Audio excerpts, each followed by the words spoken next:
From UFOs to psychic powers and government conspiracies, history is riddled with unexplained events. You can turn back now or learn the stuff they don't want you to know. A production of iHeartRadio.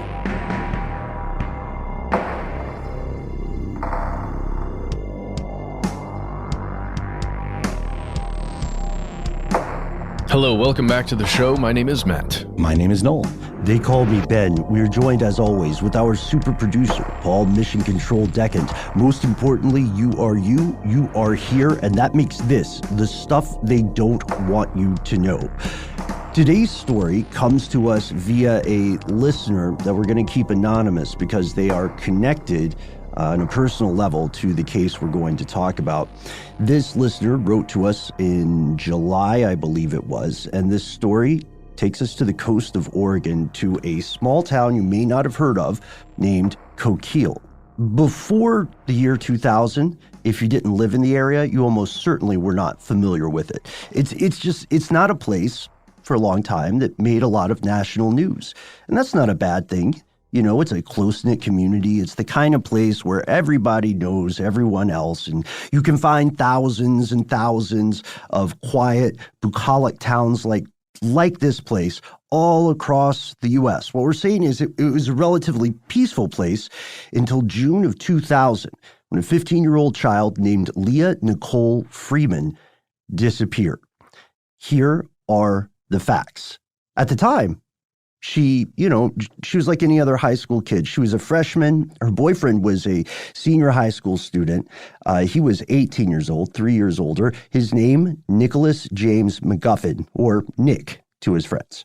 That's right. And on the evening of June 28th of 2000, Leah's boyfriend dropped her off at her friend Sherry Mitchell's house. And there was an argument between the two girls, and Sherry was upset and concerned about how much time her friend Leah was spending with Nick. The age discrepancy, I think, was sort of an issue. He was considered to be a bit of a flirt, you know. He was kind of like this, football guy, kind of Lothario type, and I think that was likely of concern to her friend that she was going to get her heart broken, especially since she was so much younger. And he had a bit of a reputation, with the ladies. The conversation turned into an argument and Leah stormed out. She left on foot just before 9 o'clock that evening. Yeah. And there's an episode of 2020 you can watch that has a lot of details in here that we're going to be talking about today. And within those details, one of the things you learn is that allegedly, at least according to witness statements, Leah would often want to go on a walk at night with her friend Sherry, but Sherry's mother would not like her to do that because Nick would often drive and pick up Leah while they were on a night walk, and then Sherry would have to walk home alone. Thanks for the night walk shout out, Matt. Right? There you go. It's true. And there are two 2020 investigations, and we're gonna talk about both of them because they take two very different directions. I think it's safe to say. That's a great point, Matt, that you're making about the feelings of Leah's mother, Corey Courtwright, because she was also concerned about the age discrepancy, and she was aware that the couple had become sexually active. If you've ever had a high school romance, actually, if you're going through a high school romance right now, good luck. You've got a lot going on, and these can often be pretty tumultuous, right? In the best of times. And can you imagine being in a small town? Everybody knows whom everybody's dating or married to or fooling around with. There's not much of a ability to keep things secret. So it was easy for people to find witnesses in a later investigation. She was cited at a Fast Mart. Someone else said they saw her at a restaurant, and she was also seen by the high school. The thing about the location, and you can get a sense of this if you look at the maps. When she leaves Sherry's house, it only takes a few minutes by foot to get to the high school. So it's not like she's roaming all across town. This is kind of a limited area where she's walking. And then some of the last witnesses, one sees Leah standing nearby or outside a payphone and remembers, this is all eyewitness testimony, remembers seeing two men arguing, right? Not too far away from her in the vicinity. Well, let's also remember, too, like this is 2000, smartphones weren't a thing, like texting was barely a thing. I don't think it was like it was possible to do, but it wasn't as like in style as it has ultimately become like the only way people communicate. So it wasn't as easy to like track someone down or like get a check-in. You know what I mean? That's hence the payphone, right? Yeah, exactly. And it's strange to think about that. I know, fellow conspiracy realist, I know this sometimes feels like a splash of cold water whenever we point this out, but the year 2000 was 21 years ago. Ugh. The year 2000 is old enough to drink, if you think about it that way. The year 2000, yeah. It's not old enough to run for president yet, so we've still got that. I think that's age, 35? I do believe that's correct. Okay. Hey, some of us in the crowd are eligible to run for president. Back to this, though. So Leah Freeman is cited at a gas station, and one of the witnesses reports hearing a high-pitched scream. If you look at what they say, they don't say they saw Leah Freeman screaming. They say they saw her and they heard a scream. So, like you guys said earlier, Sherry's mom is not a fan of these night walks, like I said earlier, because she knows the score. She knows the pattern, right? She knows that this senior, Nick McGuffin, is going to come into the picture at some point. He's going to pick up Leah, et cetera, et cetera. Nick McGuffin goes to Sherry's house, and he shows up with every expectation of picking up his girlfriend, Leah. Only he learns about this argument, and he learns that she is left. So, and this is a reasonable thing I think almost anyone would do, especially when you can't shoot a text to people, he goes off to look for her. Yeah, and it's interesting because you see Nick talking on the record, like in this 2020 special. It's called Last Seen Walking. It actually, like you said, Ben, they combined footage from the original 2020 that was about the kind of period we're talking about with where it ultimately went, which we're going to get to soon. But he speaks about this and about how he was concerned and how he was driving around looking for her. He talks about how he couldn't shoot a text, and like we're saying, and he talks about all the places that he went. You could walk to Sherry's house from the high school. Everything was, just a couple minutes away on foot. He can't find Leah there, so he contacts Leah's mother. He goes out searching. He's actually stopped by the police twice while he's out looking for her because he had a broken headlamp on his car. But he explains that he's out looking for his girlfriend. He's aware of the problem officers, and he'll fix it immediately. But please let me try to find my girlfriend. I'm concerned. And they let him go on his way with a warning. Around midnight, he contacts a friend named Kristen Steinhoff to give him a hand. And by 2 a.m., he gives up. He mentions in the interview that he drives by Leah's house and sees a reflection in the window or some kind of like glare, and he assumes that it's her TV on. And then he's like, okay, I guess she's good. I'm not gonna, I'm gonna go. But it also, I don't know, that's a little weird too, because you think he would, I don't know, maybe he didn't want to disturb the household because he knew the mom didn't like him and he didn't have a reasonable way of like getting her attention at that point. I guess that makes sense. I mean, at that point, what could you do? You could like throw rocks at the window maybe or something like that. But classic move. Otherwise, I mean, imagine the perspective makes sense there, because imagine if you're the parent of some teenagers and you already are a little concerned about what your kid's getting up to, and then her boyfriend shows up at 2 a.m. to talk to her. Right. That's not a good look. Mom totally doesn't correct. like that. Yeah. Totally true. And this is an important thing just to keep in your mind as we're going on in this episode. This person, Kristen, the friend of Nick, they met up together on the night that they couldn't find Leah.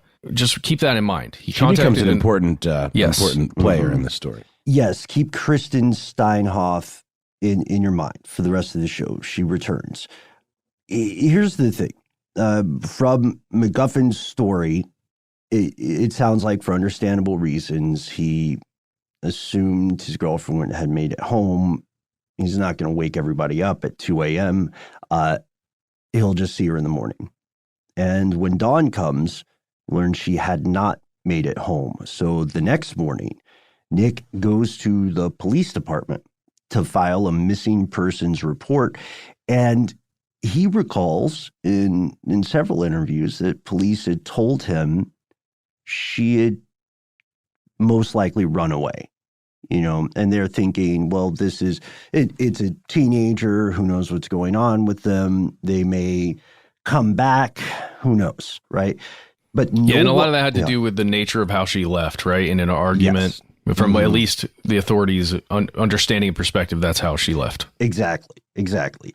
And no one seems to know quite where she headed off to. So Nick says that he started distributing flyers, missing flyers throughout the area. And is this confirmed? He says it. Yeah. It's interesting. I mean, like, it just seems like again, from everything that I've seen of him, he seemed to genuinely care for this girl and be, was really concerned. I didn't find a picture of the flyer, but I did find him saying that he had done this in interviews. And the police contact him, right? You're the paramour of a missing person. Of course, you are going to be a person of interest. It doesn't matter. And so Nick goes in voluntarily for an interview. And in the course of the interview, according to him, he notices something off, something he wasn't expecting. He thought the investigators were turning his words around on him, which is, by the way, why people need lawyers in general, right? Even if you are completely innocent, you want to have a professional with you in those situations.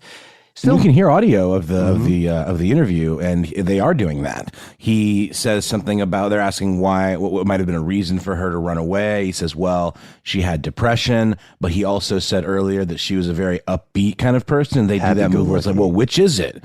Does she have depression or is she upbeat? And I mean, we all know that those things are not mutually exclusive, and that someone might not know you're depressed unless you're very close to them. And even if you seem like the most happy-go-lucky, upbeat person in the world, that doesn't mean there isn't a darker side to that coin, Absolutely. Still, he is, keep in mind, he is a young person. He doesn't have a ton of experience. He's what, 17, 18 at this point? Yeah, he doesn't have a ton of experience being questioned by law enforcement, but he's still cooperating. He allows police to search his car, which he was driving that evening. It's a Mustang. And later, the investigation takes another turn. There's a mechanic who works a swing shift nearby. This mechanic is driving home, and he finds a shoe lying in the road. From what investigators say about this mechanic, he figured some kid had left their shoe there, which is kind of unusual. Shoes are one of those things that you typically notice when you lose them. They're not like your keys or a wallet or something. Especially if you're on a night walk. Yeah, that's a really good point. And so this mechanic picks up the shoe and he takes it home, which I thought was interesting because you could see that as a statement about what a small town this is. I could actually get this shoe back to somebody. I could get this shoe back to someone. If you live in a larger town, you're not going to touch a random shoe. No, you're right. Though it's funny. It's like, is someone going to put out on the neighborhood bulletin board, missing shoe, please return? Does it feel a little weird to you guys at all? Yes, that they took the shoe home. Yes, I think it's super weird. Okay. Because think about that. And this is a question for everybody listening to the show today. When is the last time you just walking in your neck of the global woods? When's the last time you just saw a shoe laying out? Just one shoe. I've seen a shoe. I've seen shoes, but I've never touched them. I would never touch a shoe. I would not do that. A shoe is a very personal thing. It contains it could, I don't know. It's just gross. I'm sorry. Yeah, not to sound like a germaphobe, but I'm with you. That's one of my first concerns. Anyway, I'm with you. And so to us, at least, that seems a little bit unusual, but that's what the investigators are saying when they're quoting this mechanic. But the mechanic came forward voluntarily. Yes, the mechanic comes forward voluntarily when the story of Leah Freeman's disappearance hits the news. It's the biggest thing that's happened in a long, long time in the town. And everybody in town is consumed with keeping up with this, with figuring out who might know what, who can help, like how can we band together and find this kid? Because that's one of the strengths of small towns. They can really come together in things, sometimes for good, sometimes for ill. Anyway, this mechanic comes forward, and the investigators are able to confirm this shoe belongs to Leah Freeman. They confirm this by contacting her sister, and her sister is the one who's able to say, yes, that's my sibling's shoe.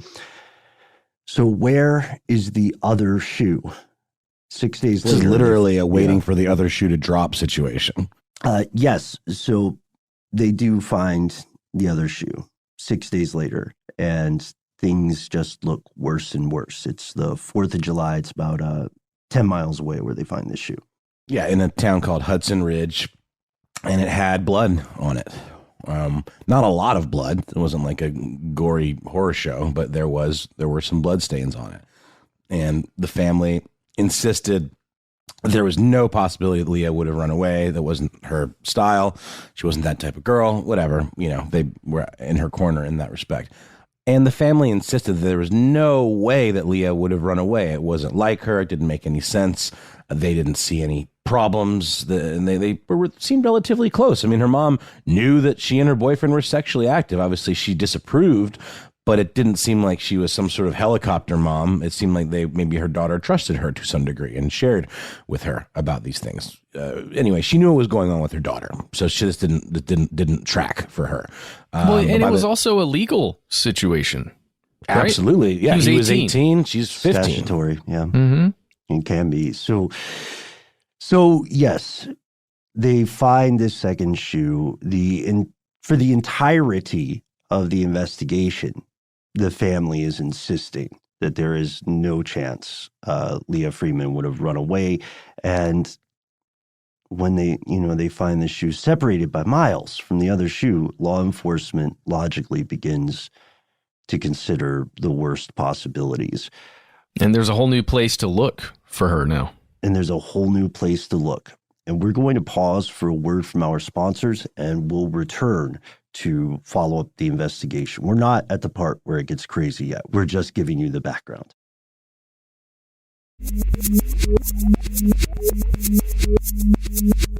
We're back. So fast forward weeks and weeks. It's August.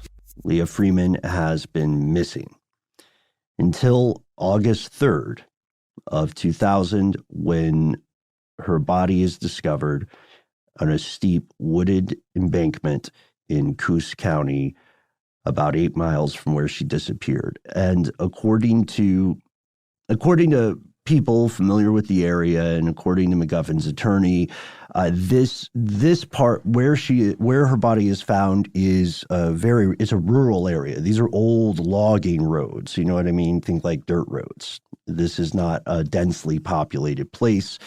And unfortunately, because it had been out there, remember this is summer, her body had been out there for weeks. It was badly decomposed due to the heat and due to the activities of animals. This complicates the investigation. The body is so damaged that it's very difficult to determine a cause of death.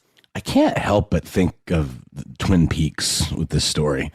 It really, the whole Oregon setting, the kind of small town, the body discovered kind of out in the wilderness.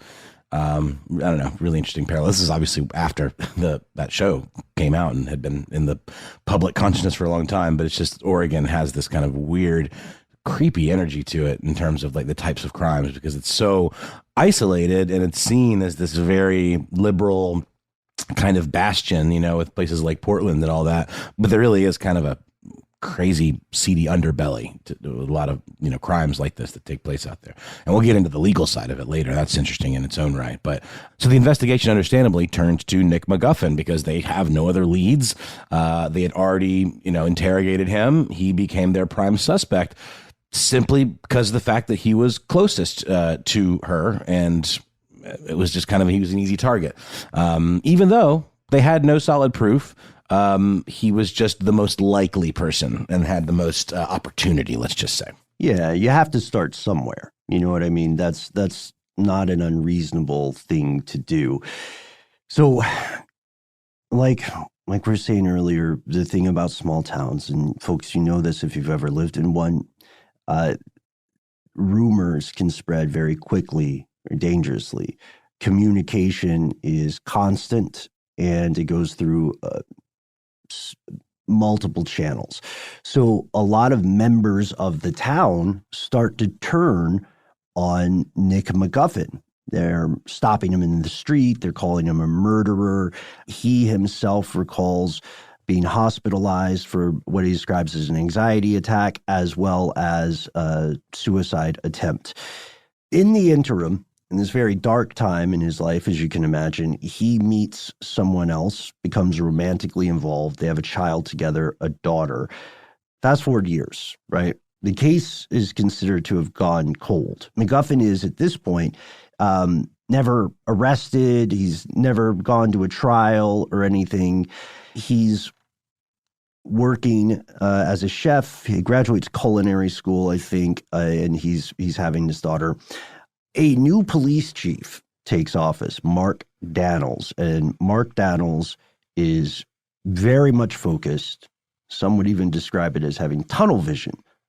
He's very much focused on solving this case, on solving this crime. And it makes sense because we have to remember this is one of the, if not the most brutal crimes in the town's history. So he wants to solve the case. So they reopen it years later. And this might sound odd, but it's not unusual. Well, no, I mean, it's like a cold case doesn't mean the case is closed. It just means they've sort of tabled it pending some revelation. They probably don't have the staff to continue to just doggedly investigate a case like that when there's, is that about the size of it? Kind of. I mean, there's no new leads. There's no new action to be taken because there's nothing to take action on, right? Mm-hmm. That's the concept. But, it would take somebody like Dannels who made this kind of a flagship issue. And I understand why. I mean, this is a small town. People don't have closure. People feel like whoever this is that did this, if they've moved on from believing that it was Nick McGuffin, is still out there. And it's just like, as a new sheriff in town, I can understand why he would want to make that right and make people feel safe in this small town. So I get it. But you're right, Ben, about the tunnel vision. I mean, it's almost like he was going to pin it on somebody no matter what. And you can tell he's got that energy. He brings in 2020 and has them embedded with him. He gives them full access to the point where it's a little weird. In my opinion, it's they're so in the mix that they create this sense of, they're on the side of law enforcement no matter who they're pursuing.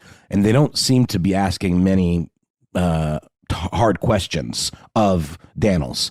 Almost like a quid pro quo of well, you gave us all this access, so we're not going to give you a hard time about these choices that you made. That's just how I saw it.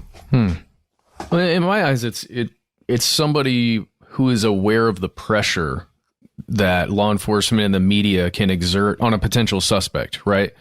So no matter who it is that as they reopen these case files, look at all the evidence again, no matter who it is that they think is their prime suspect, that person is going to have this pressure on them as they then begin fully investigating again. I guess what I'm just saying is it almost felt like 2020 was opportunistic and a little bit irresponsible with the level of pressure they applied without seeing both sides.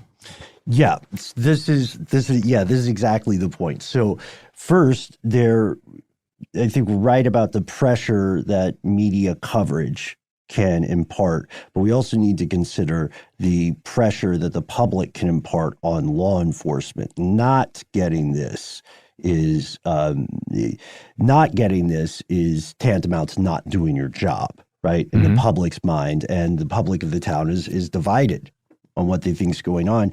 And I do have some serious problems with the way 2020 did this, because it's an active investigation. And so from the law enforcement perspective, you could say this makes sense, because by giving full transparency, they're showing not only the people of the town, but the people of the country who are now an audience in this investigation, that they are doing something, right? So you can understand how that's an advantage, but at the same time, that brings, like, if the internet was around in the form it is today during that investigation, can you imagine how inundated social media would have been? Can you imagine? My gosh.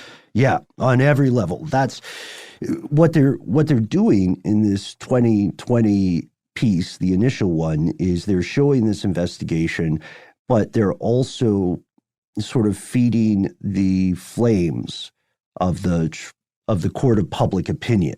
And the court of public opinion doesn't really obey laws.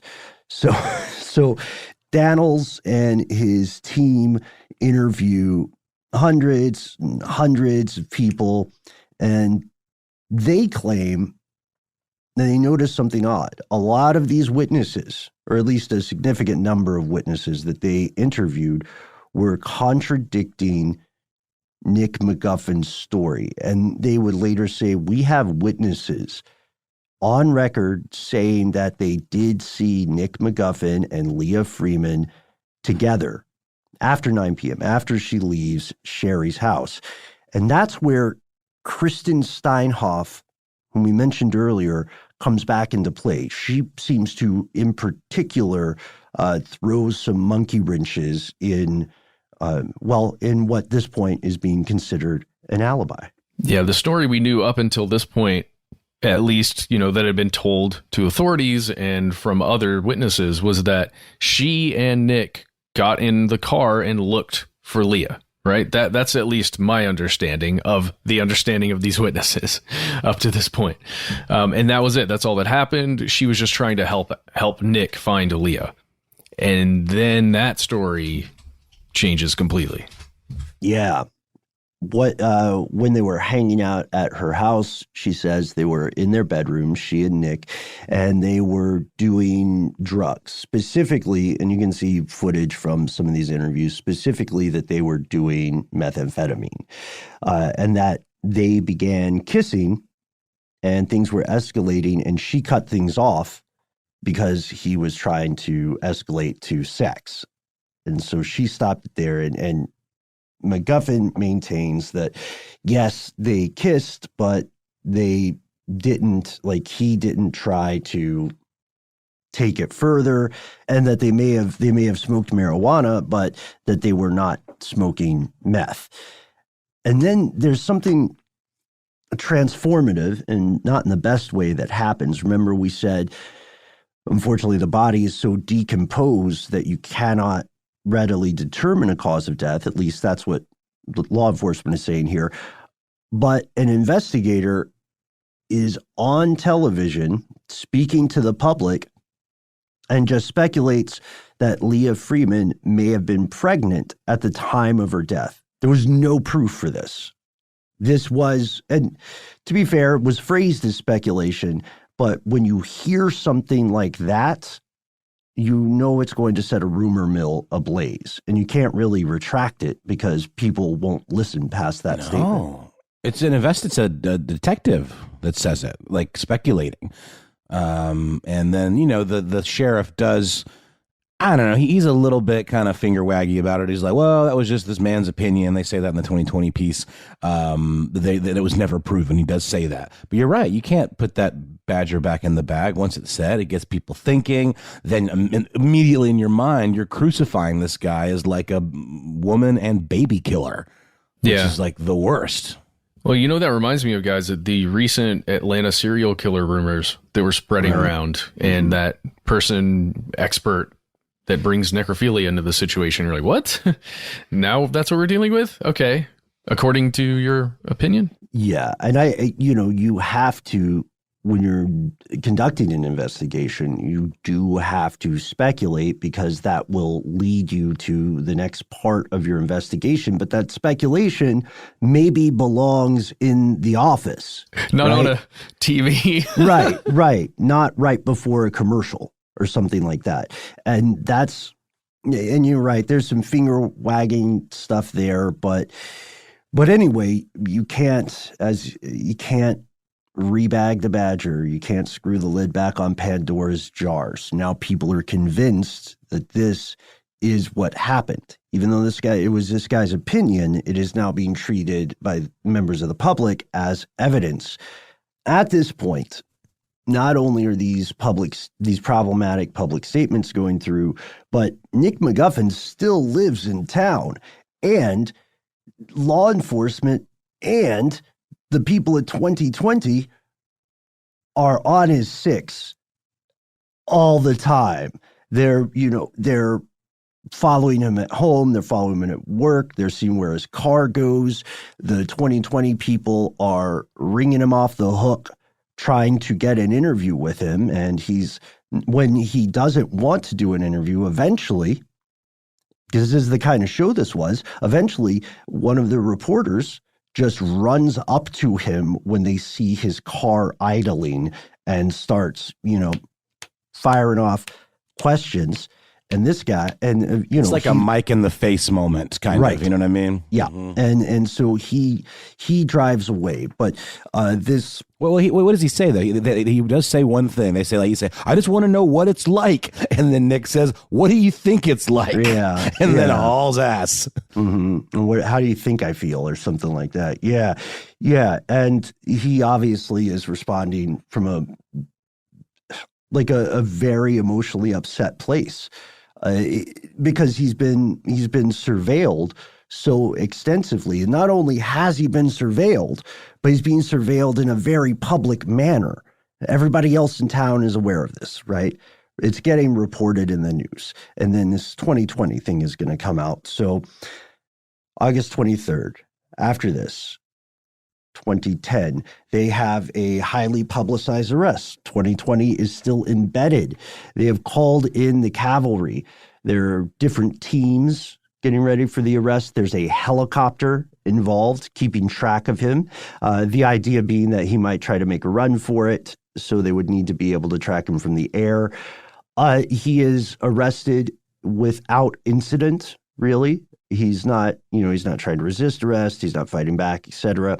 And after this arrest, he goes to trial, and legally, this is where it gets in a bizarre place. So he gets convicted, but he doesn't get convicted of murder, which would have a life sentence for him. He gets convicted of manslaughter in 2011, and he gets a 10-year sentence, and not everybody on the jury is convinced. He is convicted by what's known as a non-unanimous jury. 10 people vote guilty for manslaughter, 2 vote innocent. And Ben, you dug up that this is a uniquely Oregonian thing, yes. Or maybe there's a few other places, but it is definitely unusual. In the United States, Oregon is the only state that allows for non-unanimous jury convictions for pretty much every felony except for murder. So because 2 people were against this on the jury, he gets acquitted of the murder. That has to be a unanimous decision of the jury, but the manslaughter charge does not. So that's why it might sound really weird otherwise to hear what on the face of it sounds like someone murdered somebody and they got a 10-year sentence. That's a WTF moment. But so they have multiple charges knowing that they might only get one. Like if it's one crime, how come they're charging him with murder and manslaughter? Well, he's eventually convicted of manslaughter. We just know that he was acquitted of the murder charge. And here's the thing. This is where the story actually starts, folks. Hope you enjoyed the first 40 minutes. Almost immediately, it was clear that there were deep, profound problems with this case. Here's where it gets crazy. Okay. I wrote this in kind of a messed up way. Nick McGuffin is a free man now. Nick McGuffin's conviction was overturned. It was overturned by the decision of a county circuit judge named Patricia Sullivan. In 2019, she says that this case won't fly. It's a violation of constitutional rights. It turns out that Nick, who had been in prison for 9 years of his 10-year sentence and maintaining his innocence throughout the whole almost a decade, it turns out that there was stuff law enforcement didn't want him, his lawyers, or the public to know. I think that's fair to say. I think they didn't want people to know. No, you're right. After further examination, it was found that, remember those two shoes that were discovered, Leah's shoes? There was DNA, not amazing samples of DNA, but DNA that was from a male that was not Nick. And that evidence was not presented at the trial. So it was not known by the defense that there was another possible suspect's DNA present on major evidence in the case. Yeah, I thought it was weird that we hadn't heard anything about the bloody shoe. Like, it just didn't come up. Right. Yeah, the thing about the DNA in this case, it's strange. Not all DNA samples are created equally. It's funny because I was thinking of comparisons here. Like, we brought up an excellent point about resources. And a lot of these investigations are cash strapped. Like, I was speaking to someone in Louisiana recently who told me that they were convinced they could solve some crimes if they could just get like $3,500 approved to do some DNA tests that they have waiting around for like 3 or 4 separate cases. And that seems strange. But anyway, these folks are struggling with what at the time is a new technology that's not as advanced as it is now. So McGuffin gets an attorney, Janice Puricale, and she's working with something called the Forensic Justice Project. They're based in Portland. They're a non-profit entity that focuses on either preventing wrongful convictions or correcting them.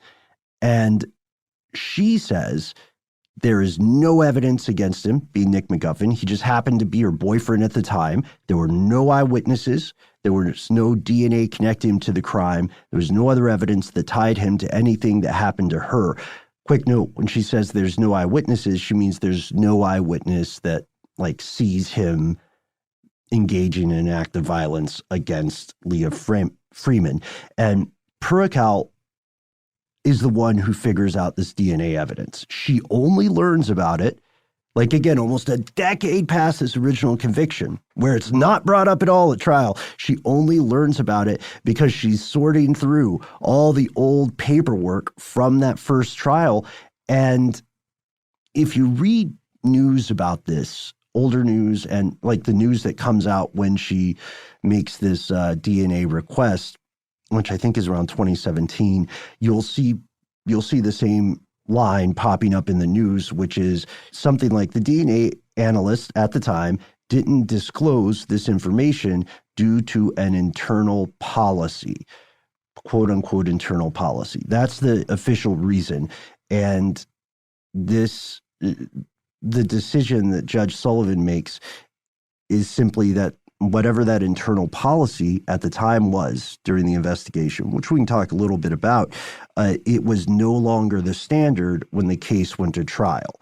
So some policy they had in 2001, 2002, when they found this DNA, was no longer up to snuff when it would have actually mattered in a court of law. Does that make sense? Yep. And, to be fair, law enforcement, the Department of Justice, they're still defending that decision not to disclose that DNA. Yes, and a gentleman named Paul Rime, who's with the Oregon DOJ, he defended that policy, saying that the authorities were, quote, very cautious back then because they didn't know about all the DNA stuff that was out there. So they were cautious and conservative in their report writing. Is he saying that just DNA technology wasn't what it is today? Well, in a way it wasn't, right? In the year 2000, right. That's true. To an extent. But at the same time, if you've got such a small sample, maybe that's a trace from a family member She lived with people, maybe another friend. She goes to school. She's doing volleyball and other things. I'm just imagining that if it's a trace, like a small enough amount of DNA, right, that you can't actually identify, maybe it's not worth even pursuing. We're talking about the blood, though, specifically, right? There's traces of male DNA found on both shoes, so the clean both and shoes, the so not blood necessarily stains. the blood. It was Right. just you swab it, Like somebody they grabbed it. Yeah. A blood stain would have, one would imagine, enough. It would meet the threshold of DNA. But this, if we look at the statements of Crystal Bell, who is the Forensic Service Division Director for OSP, the Oregon State Police, we'll see that Bell tends to agree and says that the interpretation guidelines they had didn't, this is a quote from her, didn't necessarily distinguish or discern really low levels of DNA. So analysts at the time they had personal discretion over what they decided to report. But basically, they needed to be very, very sure of what they were saying. So Bell is stating that this analyst wasn't 100% sure what they were looking at, right? That was how little they found. But she also, Bell that is, also claimed that, hey, if someone had asked for this evidence to be re-examined, the lab would have done so. There's a problem with that, though, because the people who would have been the people asking would have to know that the DNA sample existed, which they didn't until 2017, when Puracal found out about it and made that request. And so the judge, so their case to the judge was, hey, if the jury knew this, would it make a difference? And the judge, Sullivan, eventually said, yeah, I think it will. So overturn the conviction. What does this mean for Nick McGuffin? Well, it means that he still loses 9 years of his life. Yeah, he basically served his whole sentence. I mean, he obviously has grounds for a lawsuit and hopefully for some reparations for that time, but you can't get it back. Something that I feel has been weirdly absent from all of this reporting is we know because of the decomposition and the effects of animals on the body that a true cause of death was never able to be determined. But I mean, there was nothing like strangulation. There was no signs of struggle. Like, you think that'd be the kind of stuff that you'd hear reported on? It was her body was there for 6 weeks, bad. right? In the summer. Bad. Yeah. So it's more than a month. It's hard unless you voluntarily looked at some of that stuff or researched it. You don't understand what a body looks like after 6 weeks in heat. The degree of decay. So there's no retrial. Also, we should note, Sullivan clearly, explicitly in her ruling says, me overturning this conviction is not the same thing as me saying Nick McGuffin is innocent. I'm saying he had his rights violated. But there's not a retrial. The attorney at Coos County, the district attorney, Paul Frazier, says he had several factors in his decision. He said the lab report, the death of key witnesses, and the original non-unanimous jury decision all played into his reasons for not having a retrial. And on a personal note, he says also Leah Freeman's mother didn't want to experience the profound strain of a second trial. But that's not really the end of the story. This leads us to two deeply disturbing questions, and a lot of us listening along at home can guess what they are. First, who actually is responsible for the death of Leah Freeman? Second, what other cases have exculpatory evidence, like DNA, that would overturn a case? What kind of evidence is there that, if it were revealed, could free innocent people incarcerated today? That second question is tough to answer for certain. But a case like this indicates that it is possible that there are similar situations out there, not just in Oregon, not just in the U.S., but across the globe. That first question, though, is the point of this episode. So we're going to pause for a word from our sponsor, and then we'll ask, who killed Leah Freeman?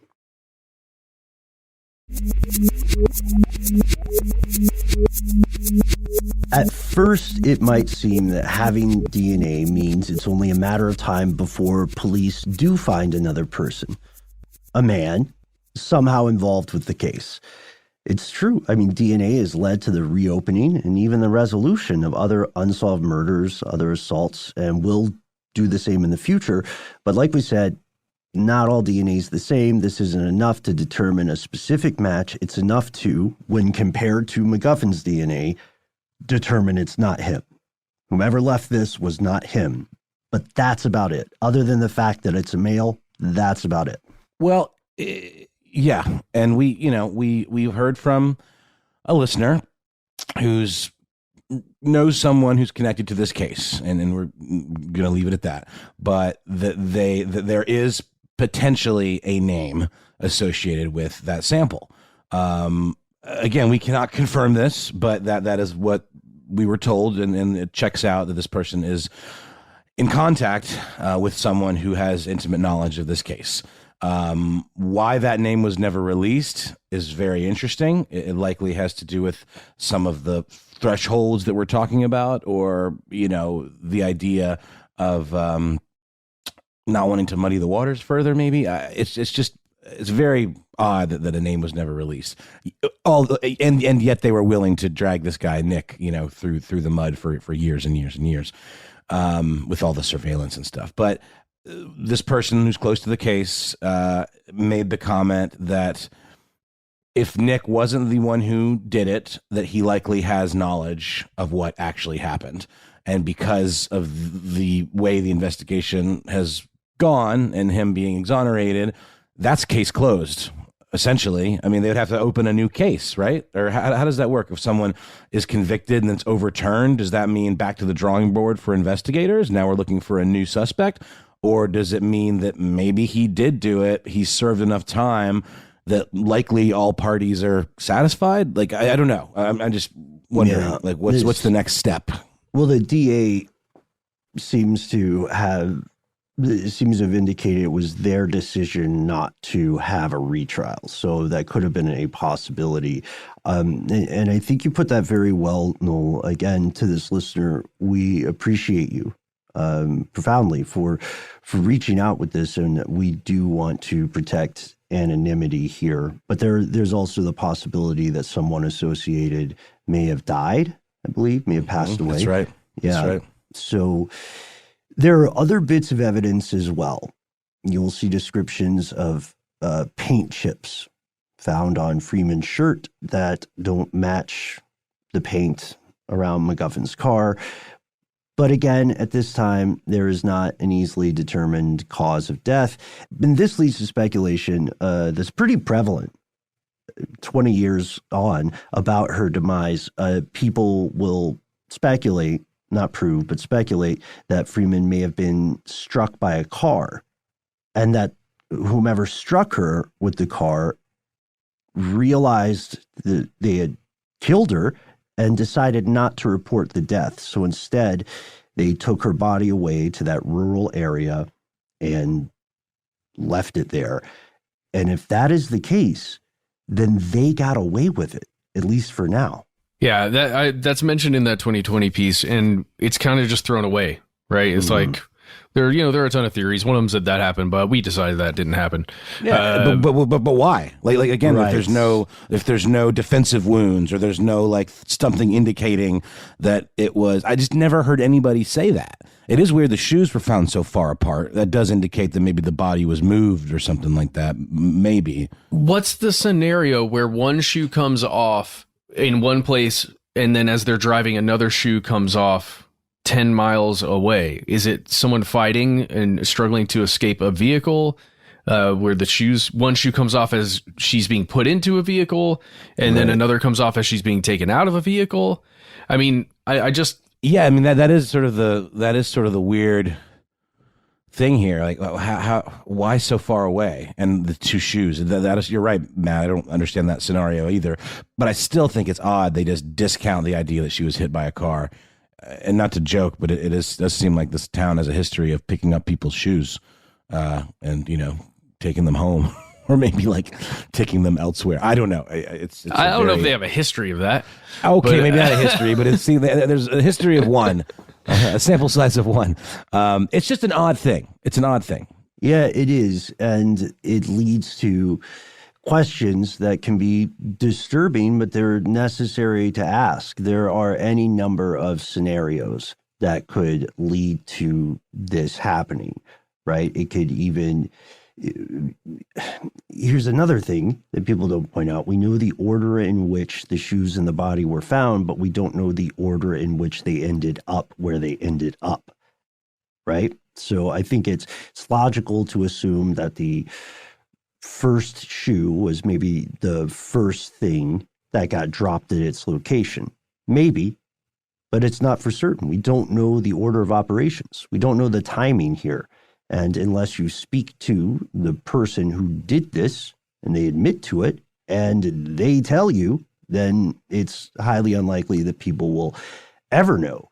The rumors will continue because regardless what you think about Oregon State Police, regardless what you think about the innocence or the guilt of Nick McGuffin, it is very clear that this case was botched. And it's very clear that public opinion played an influential role in how the case proceeded, right?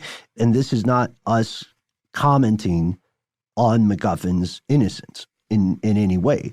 This is just us saying here, you can tell where things went off the rails, and that DNA was important. But for his attorneys, it goes far beyond that. The mishandling of the case, as they would phrase it, extends to not just withholding evidence, but to accusations of officers fabricating evidence or coercing witnesses, or again, small town, going around and spreading rumors. You know what I mean? Like the implication is, and this is not a specific thing, this is just a hypothetical example. The implication is, let's say you work on the force that's investigating this, you're hanging out, you're at a barbecue or something. It's like one of your friend's kids' birthdays. It could be something that casual. And then you say, I can't say anything on the record, but I have, blah, blah, blah. Stuff you could never get away with saying in public or in court. It's very true. And now, guys, you know what we have to do? We have to jump to 2020 again, but not the show or the original show, the year. Yes, the year. 2020, yes, last year, where everything was clear in retrospect, right? Today, Nick McGuffin is free. He lives in the Portland area. He works as a chef, and he filed last year a federal civil rights lawsuit against the local police, against Coos Bay, against the Oregon State Police Departments, and against the sheriff's office. And both he and his legal team say, we consider this death an open case, and we're also looking or hoping for answers to who killed Leah Freeman, which is interesting given from what we learned from people connected with this. Again, like you said, Noel, one of whom stated if it wasn't McGuffin, then at least this person seems convinced that he knows more than he's letting on. Right? Was that the sense of it? Yeah, it's an odd situation, and it largely has to do with it's basically a technicality. It does not remove him from the list of possible people who could have committed this crime because his rights were certainly violated. But it's weird because it's like it leaves so many questions hanging, and it feels like closure is never going to happen. I just have to wonder how this affects people who live in that town and how this affects the sheriff. He's obviously never going to claim that he did anything wrong. He seemed very righteous in his actions, but it's so up in the air. I can't imagine that anyone feels particularly good about it. Right. Yeah, I think it's fair to say. I mean, this means that it's quite possible that law enforcement does have other suspects, but they can't disclose their names, maybe due to a lack of compelling evidence. And this is, I know, like we're talking about the dangers of speculation, but this is something I was thinking of. And I have not been in direct contact with law enforcement on this one. if they were indeed incorrect, their first step in solving this case, or their first attempt to do so, can you imagine how disastrous it would be to be wrong twice? That is something I think they file under avoid at all costs. Is it weird to think that they thought they were right for 9 straight years? Or at least they convinced themselves they were right for 9 straight years? Yeah. And maybe they could just do that again. Yeah. Maybe. And get somebody else innocent. Okay, sorry.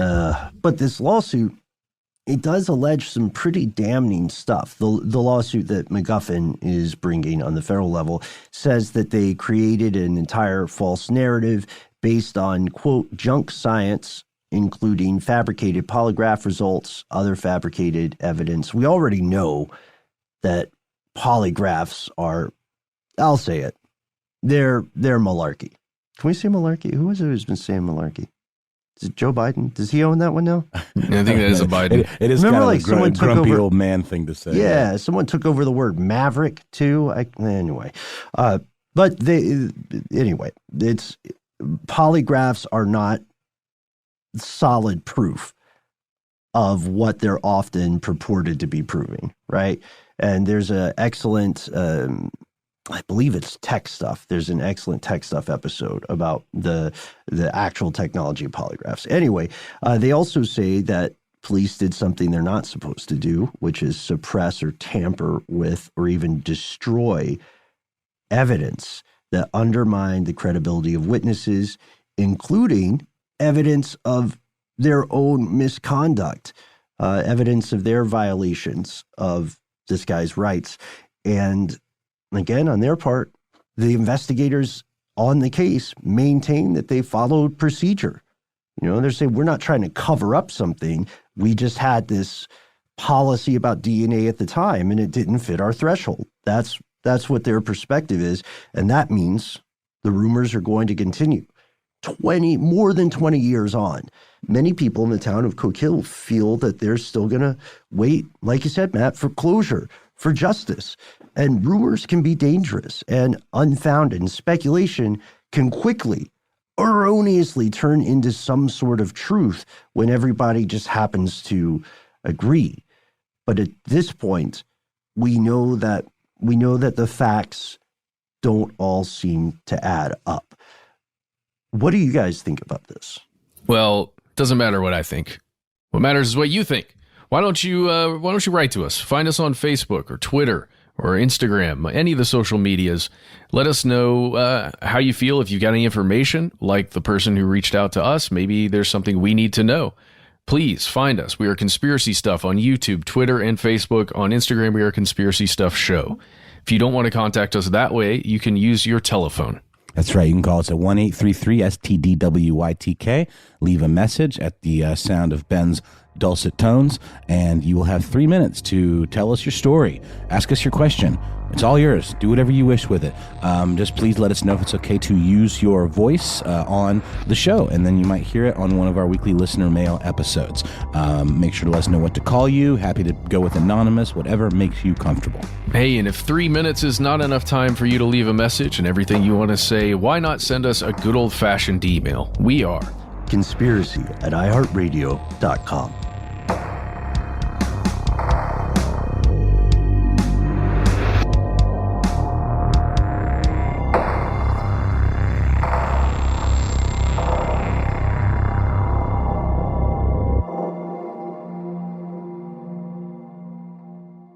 Stuff They Don't Want You to Know is a production of iHeartRadio. For more podcasts from iHeartRadio, visit the iHeartRadio app, Apple Podcasts, or wherever you listen to your favorite shows.